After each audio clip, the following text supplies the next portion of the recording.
here you see me, I've drawn out my pattern on the Dickie shirt. The pattern I'll do in another video, and so on and so forth. This was just a quick one. I want to show you guys how I do it. So I just traced my pattern on this size large Dickie shirt, and I think this one is probably about a 2T, maybe a 3T. No, it can't be that big. It's probably more like a 12 to 18 month on a large shirt. Yeah, a little bit of light there so you guys can see. But yeah, I use pinking shears to cut them out. I need a new pair. This one is getting pretty dull. But I cut around there what I traced, and I'm gonna save the scraps for later. So you'll see me sit those off to the side, and I just keep going until I cut the entire coverall out, and I will remove the Dickie tag that's at the bottom, and I'll place it on the coverall a little later, once I get finished putting whatever design that I'm going to put on it. It's kind of tricky right here in the seat part to get around the buttons when it's that close to the buttons like that. But either I remove the buttons first, or I just figure out a way to cut around it. I think I'm walking away here to find a seam ripper so I can get the tag off the bottom. While I'm going to get the seam ripper, the pattern that I'm using is really just a romper pattern. Nothing special, no special pattern used. If you got a romper or a pajama pattern that you really like, I would just use one of those to create the coverall with. Like I said, okay, now I'm back. As you can see, I got my seam ripper and I'm pulling the stitches out of the Dickie tag so I can preserve the original tagging. The pin cushion that I got attached to my wrist, believe it or not, I got that from Dollar Tree. That thing is a lifesaver when I'm sewing. I almost can't even work without it. It's just that important to my life. I like the clips, but I gotta be honest, pins work better. I stabbed myself 1,000 times, but I prefer the pins. So eventually I'm gonna get this all off. get this tag off, and you'll see when I get a few stitches loose, I will just go ahead and just kind of rip it off. If I get my fingers under it, I go ahead and just kind of snatch it off.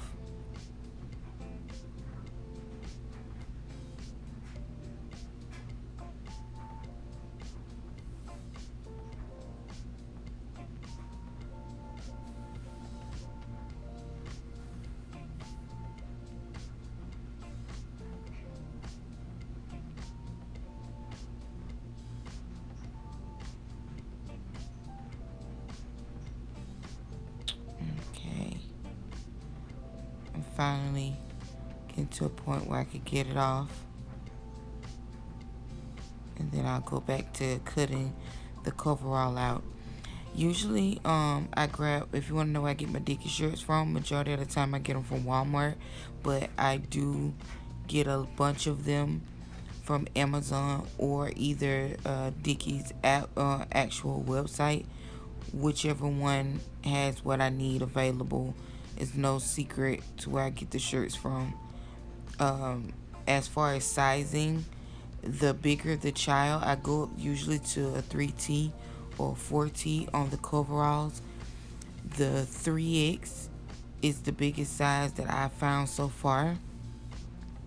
So I think the 3T fits comfortably on a 3X, and that's the farthest I go, and then I have to get into 2 shirts and adding 2 shirts to the to create the coverall. And I probably will show y'all that in another video on if you want to make a coverall for a bigger child. 'Cause right now I only stop at a 3T. I only do up to size 3T.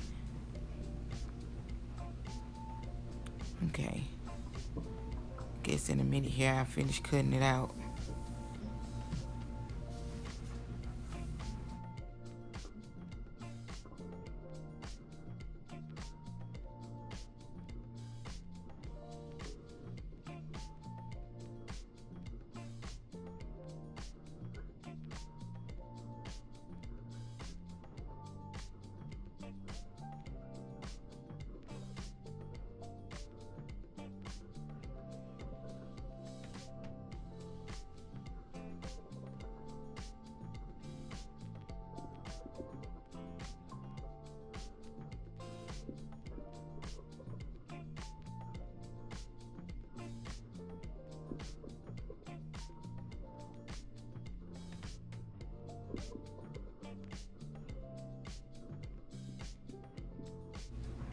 Okay, here you see me cutting around the crotch area. I have to be really careful how I cut around the crotch area and make sure that I don't cut too high up. I'm gonna add what is called a gusset in the bottom of the pants, and it just works so much better when kids have diapers and so on and so forth. So that's what I'm going to use to create this seat of the pants. So you'll see me here cut very slowly around that button to make sure I don't cut into the thigh of the pants. And in another video when I show y'all how I sew it, actually sew it up, I'll show you how I sew in the gusset in the bottom of the pants.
Okay, here you're gonna see me finish cutting out the rest of the coverall.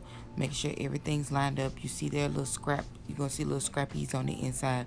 I'm gonna cut all the little scrappies off to any extra fabric that is hanging around it, and we're gonna clean it up. And once I get finished with that, then you'll see me cut the sleeves and the gusset out.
All right, now that I got the coverall all cut out, now you'll see me cut use the original sleeves that are on the shirt to create mini sleeves to go on my coverall.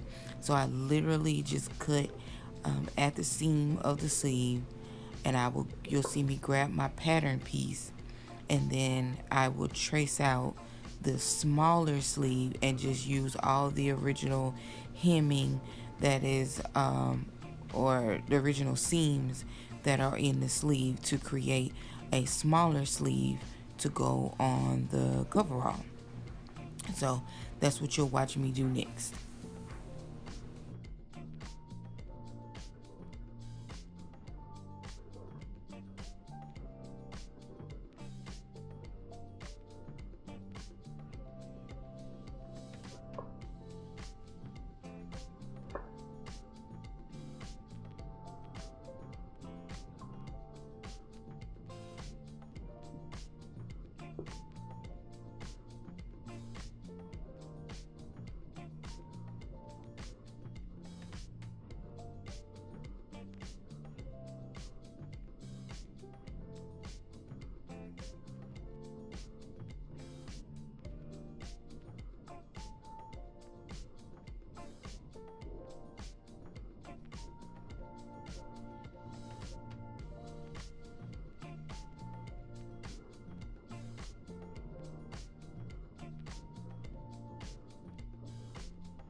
Now that I got my pattern here, you'll see that when I trace it that I go a little bigger.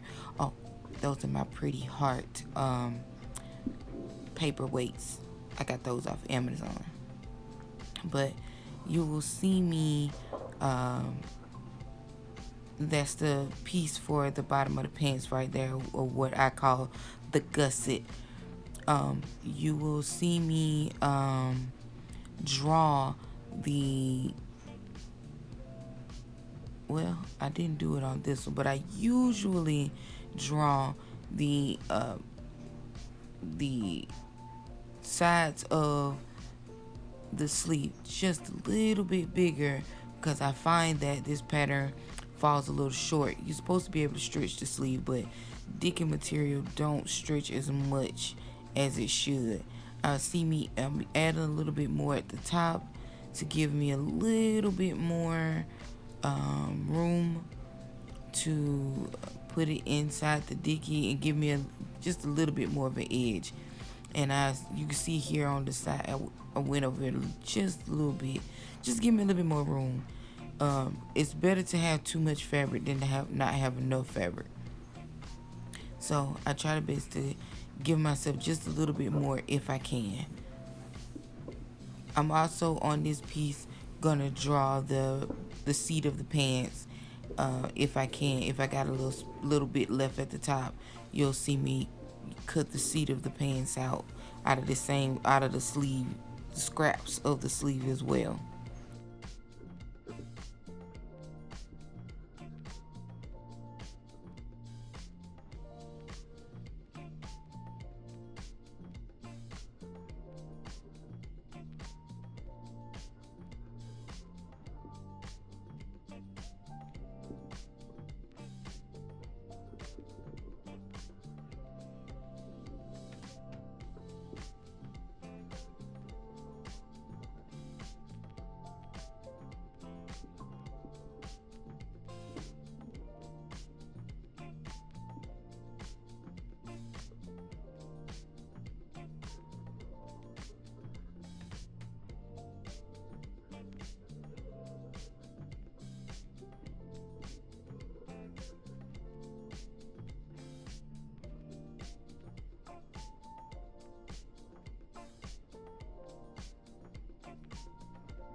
Okay, guys. So I take a straight pin and I pin everything together. And then I grab my order form and I clip my order form to the back of the coverall so I know which project that I'm working on and which size that particular coverall is, because I usually have so many going out or at one time. But that's it, guys. That's how I prep to make my coveralls. I'm sure I got about 10 more to do, but that is it. Thank you guys for stopping by. I'll see you guys next time.